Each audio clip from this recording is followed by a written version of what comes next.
Bonjour Laetitia. Salut Jean-François. Ça me fait plaisir de te revoir après maintenant que le programme est terminé. D'ailleurs, qu'est-ce qui a fait que tu es rentré dans le programme? Qu'est-ce qui a fait qu'on a travaillé ensemble? Alors moi, si je suis venue, c'était pour m'aider à me trouver de l'aide pour me positionner en tant que gestionnaire d'entreprise, parce que mon métier de rédactrice, je le connais bien. Ça allait de ce point de vue-là, mes missions. Voilà, rien ne me posait problème. Et ce qui était compliqué pour moi, c'était la partie gestion d'entreprise et notamment la partie cadre. Voilà, j'étais plus dans la création, j'avais des difficultés à poser un cadre. J'étais assez débordée, j'avais beaucoup d'activités. Je ne savais pas trop dire non. Enfin, je savais pas du tout dire non, même, on peut le dire. Et donc voilà. Et puis apprendre à me positionner aussi, à mieux prévoir mon temps, et puis à mettre des process clairs, c'est-à-dire par exemple un acompte, un paiement intermédiaire, parce que je pouvais me laisser déborder donc dans le temps, et aussi sur la partie purement gestion de l'entreprise. Parce que Alors, je n'avais pas de process. Voilà, c'est ça.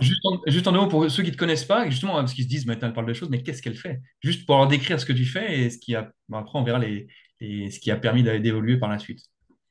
Alors oui, je fais de la communication écrite pour les entreprises. Donc les entreprises m'appellent quand elles ont une partie rédactionnelle donc à réaliser. Donc ça peut être créer le texte d'un site web, un article pour les réseaux sociaux ou pour le site web. Donc il faut manier à la fois le rédactionnel et les techniques de référencement pour que Google nous trouve plus facilement sur Google. Ça peut être aussi pour du print, pour une plaquette, pour un scénario vidéo, un discours, ou aider à écrire un livre, par exemple. Donc voilà, c'est assez varié. Tout ce qui concerne la com écrite des entreprises. Ok, donc tu as toute la partie entrepreneuriat et puis la partie positionnement par rapport aux clients, ce qui te posait question. Et justement, tu as fait le programme, même plus que ça, même participé au fameux livre qui est sorti. Tu as été doublement proche par ces deux aspects. Eh bien, qu'est-ce que tu peux voir entre avant et après? Qu'est-ce que tu peux dire avant que tu étais comme ça, puis après, à quel résultat tu es arrivé? Ouais, le plus gros, ce qui m'a le plus surprise, c'est la façon rapide finalement avec laquelle les réflexes sont arrivés. C'est-à-dire que ce qui me semblait être des montagnes et des difficultés comme me positionner, dire non, oser demander un acompte, ce genre de choses, c'est arrivé très facilement. J'ai été voilà, surprise, étonnée de la facilité avec laquelle j'ai fait les choses, alors que je m'en faisais voilà, une montagne. Et puis, euh, et puis après, c'est devenu réflexe, c'est-à-dire que je n'y pensais même plus. Et pareil, j'ai aussi réadapté beaucoup de choses. Les changements ont été fulgurants, mais en peu de temps. C'est-à-dire que bah, j'avais tendance à me laisser de côté, laisser tomber, même laisser de côté la gestion de mon entreprise au profit de tout ce que me demandaient mes clients. C'est-à-dire que moi, en tant que pro et moi, en tant que perso, je passais vraiment en tout dernier. Ce qui fait que je n'étais pas forcément à jour dans mon administratif, que j'avais aucun temps pour moi. Enfin, c'était vraiment assez catastrophique. Et je travaillais sur le fuseau horaire de Tahiti aussi, donc ça devenait très compliqué. Et donc ça, j'ai aussi changé toute ma manière de faire, c'est-à-dire que j'ai rapidement commencé mes journées par un point sur mon entreprise. D'abord commencer par savoir où j'en suis, à m'occuper de moi, savoir si mes factures sont à jour, si mes papiers administratifs sont faits, etc. Et ensuite, j'avais l'esprit libre pour la partie créative. Et j'avais plus ce truc que je traînais toute la semaine, voire tout le mois, et qui me plombait parce que j'avais jamais le temps de le faire et que je repoussais au calendrier grec. Ouais, surtout que c'est assez rapide, mais d'un autre côté, c'est quelque chose qui infuse au fur et à mesure. Et puis, une fois que c'est implémenté, c'est implémenté. Et ce qui est assez intéressant, c'est de voir que les techniques, on les a, hein, mais finalement, si que des techniques, ça ne fonctionne pas. Donc, l'idée, c'est d'implémenter ça. Et donc, ce que tu dis, c'est que les choses ont été implémentées à tel point qu'il n'y aura même pas de retour en arrière. D'ailleurs, tu te poses même la question comment tu faisais avant, je suppose. Oui, c'est ça, c'est exactement ça. Mais l'infusion a eu quand même lieu rapidement, mais c'est peut-être parce que j'étais un peu immergée dans le livre aussi, donc ça a été plus rapide. Mais vraiment, ça a été du tout au tout. Je savais beaucoup de choses, le diagnostic était pas mauvais, mais c'était simplement par quoi j'enclenche aussi. ça m'a aidé. Le fait de suivre le programme, eh bien, une semaine, tu vas travailler un point, puis un autre. Donc, en fait, comme ça, tu progresses au fur et à mesure et il y a quelqu'un qui te dit par où commencer. Parce que quand tous les chantiers ressemblent au chaos, il y a un moment où tu es au milieu des pierres et tu te dis ben, laquelle je ramasse finalement, par où je commence pour reconstruire. Et là, en fait, c'était bien parce que il y avait des thèmes qu'on est obligé de suivre. Donc, il y a des thèmes dans le programme qu'on est obligé de suivre et ça permet de donner une trame. Voilà. Et surtout de baser sur ce qui est important, c'est-à-dire que quand tu as des choix à faire, maintenant, c'est très clair, tu sais, tu as une carte non pas de carte d'identité, une carte de, comment on peut appeler ça d'ailleurs, une carte ou une carte référence qui peut dire, OK, Oui. ça c'est important pour moi. Et du coup, il n'y a plus de question d'hésiter sur, tiens, j'hésite, je ne sais pas très quel choix faire. Maintenant, les choix sont clairs. Après, il y aura toujours quelques pourcentages d'hésitation, mais le reste, les choix sont assez clairs a priori. Et d'ailleurs, à tel point que c'est clair, est-ce que maintenant tu te dis, mais comment je fais pour hésiter avant, quoi? Ah, mais ça, c'est vraiment le cas. La seule chose avec laquelle il ne faut pas être trop exigeant, c'est les résultats. Parce qu'on ne les voit pas forcément tout de suite, alors Ouais. qu'on a envie d'en avoir. Et j'ai eu un petit coup de morale en berne parce que je me suis dit, eh bien, en fait, j'ai mis plein de choses en place et je n'ai pas encore les résultats. Mais en même temps, alors ça, c'était le travail avec Marc-André, c'était de dire à quoi est-ce que tu relis ton estime de toi? Est-ce que tu la relis alors oui, si tu la relis aux résultats, forcément, là pour l'instant, tant qu'ils sont pas visibles, ok, tu peux être un peu embêté. Mais si tu la relis à tous les efforts et tout ce que tu as changé et tout ce que tu mets en place, là, l'estime de toi, elle remonte tout de suite. Et ça a été vrai. Et ce qui a été très drôle, c'est que les résultats sont arrivés. Alors avec un petit décalage, évidemment, par rapport à tout ce qu'on met en place, et c'est tout à fait normal. Mais par contre, ils sont arrivés tout de suite, en même temps et massifs, de tous les côtés. Et ça a été vraiment une super belle surprise. Alors, justement, en termes de résultats, c'est, alors, sans rentrer peut-être dans le détail des chiffres, des choses comme ça, mais juste sur le principe, c'est quoi comme type de résultat que tu as eu par la suite? Alors déjà, déjà rien qu'en ressenti, c'est-à-dire d'être droite dans mes bottes d'entrepreneur, et puis de me positionner, de savoir dire non, ça pour moi c'était des énormes victoires. Parce que voilà, j'ai un altruisme un peu assassin et j'avais tendance à faire passer tout le monde avant moi et là ça n'était plus possible. C'était vraiment une question importante. Et puis, eh bien, la belle victoire, c'est que j'ai changé de statut en fin d'année parce que j'arrivais au plafond de l'auto-entreprise.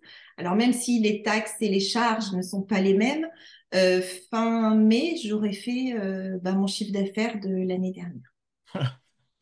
Voilà. Je crois comme résultat, après, c'est la conséquence de tout ça qui amène à ça. Oui. Mais enfin, mais faire un chiffre d'affaires d'un an, alors qu'il y a un an, je t'aurais dit ça, tu m'aurais dit oui, Jean-François, t'es gentil, mais Alors oui, c'était aussi, et c'était aussi une de mes difficultés, c'était que je travaillais énormément, mais j'avais beaucoup de mal à fixer les prix.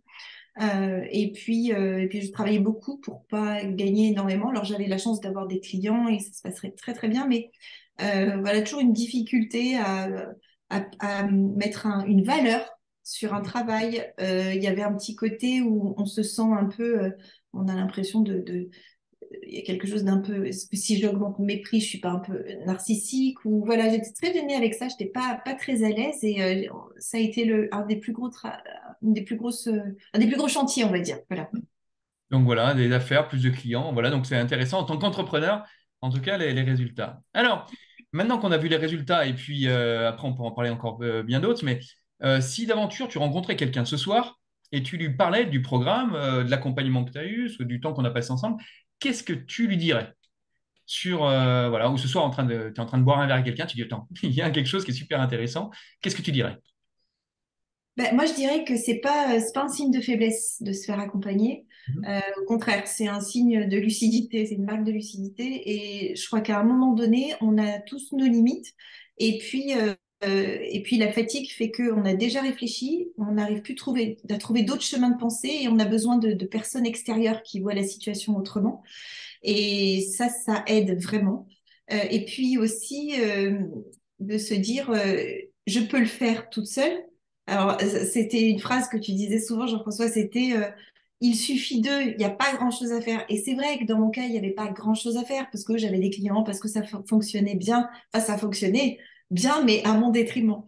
Mais oui, mais ce petit peut-être quelque chose à faire. Un, ça peut nous paraître une montagne à nous, épuisés, fatigués, et puis qui n'arrive plus vraiment à avoir l'objectivité parce qu'on avance, voilà, le nez collé au guidon.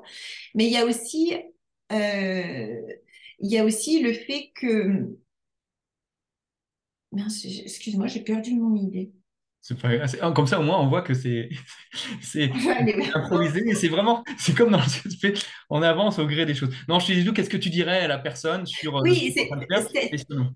oui, c'est-à-dire que, en fait, voilà, c'est simplement que ce petit truc qui nous paraît peut-être pas si difficile à mettre en place, eh bien, en fait, on se rend compte qu'au fil des mois, on n'arrive jamais à le mettre en place et que on a besoin d'une aide extérieure. Alors, et c'est pas une honte de l'avouer, de l'admettre. Au contraire, ça permet d'aller plus vite et peut-être un peu plus haut même que ce qu'on avait espéré. C'est-à-dire que ça roule pas forcément, ça va très bien et c'est mieux que rouler encore. Donc, et puis la deuxième chose aussi, c'est ce que j'ai aimé et ce que je recommanderais aux autres et ce que j'ai aimé dans ta méthode, c'est que c'est très pragmatique.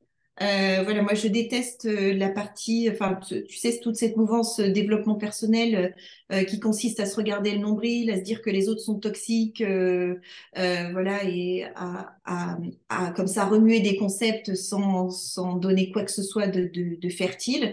Voilà, moi j'avais besoin de quelqu'un qui soit objectif, pragmatique. J'ai assez les pieds la tête dans les nuages dans mes créations rédactionnelles. Donc voilà, moi j'avais plutôt besoin d'une méthode terre à terre, de choses concrètes, d'exercices, et ça a été très très agréable. Et par rapport au soutien des autres personnes, des autres, qui accompagnent également, qu'est-ce que tu dirais Ah bah, de... j'ai adoré. J'ai adoré le CSP, donc Caroline, Marc-André, enfin tous les gens qui participent, mais j'ai adoré aussi écouter les autres personnes accompagnées, suivies.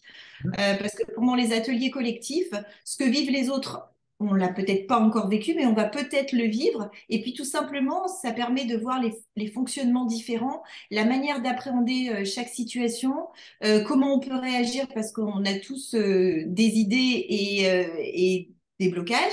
Donc moi, ça m'a vraiment inspiré d'écouter les autres et j'ai trouvé que c'était très formateur. J'ai appris beaucoup en écoutant les autres, même sur des problèmes que je ne rencontrais pas encore. Mais en tout cas, ça poussait ma réflexion et c'est peut-être des situations que je rencontrerai plus tard. Donc ça, c'est très formateur.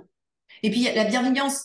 Moi, ce que j'aime aussi, c'est la pluralité des profils, des catégories socio-professionnelles. Donc, on a vraiment de tout, des gens qui sont salariés, des gens qui sont à leur compte, des gens qui ont envie de se mettre à leur compte, mais qui savent pas comment, des gens qui ont un projet, mais pas de clients, des gens qui ont des clients, mais pas de projet. Voilà, donc chaque situation est différente, les profils sont variés. Il y a des jeunes, des moins jeunes, et ça, c'est très enrichissant, comme toujours dans les publics mixtes. Super. Eh bien, s'il y a un mot de la fin, tu dirais quoi sur toute l'expérience que tu as vécue, surtout. Ah, c'est ce que tu dis tout le temps, Jean-François, ne perdez pas 10 ans de votre vie. Voilà. Merci, Allez-y, merci beaucoup. Pardon. allez-y, faites-vous coacher, ne perdez pas 10 ans de votre vie en vous disant, il manque pas grand-chose. Ou en hésitant. Je pense à quelqu'un là qui est en train de réfléchir, qui me dit j'hésite entre deux choses, je sais pas exactement, je me mets de l'ordre dans ma tête. Juste à ton bien, c'est le serpent qui se mord la queue parce que tu vas être clair, tu n'hésiteras plus, après tu auras un choix clair. Donc là, tu hésites, ben oui, mais tu vas continuer d'hésiter, alors que si non, tu te rentrais, ben en fait, tu auras les moyens pour plus hésiter par la suite. En fait, c'est un peu le serpent qui se mord la queue. Voilà, le petit complément d'information à une personne qui écoutera peut-être ça, qui se reconnaîtra. En tout cas, merci beaucoup, Laetitia, et puis bonne route, et puis à bientôt. À bientôt, Jean-François. Au revoir. Salut.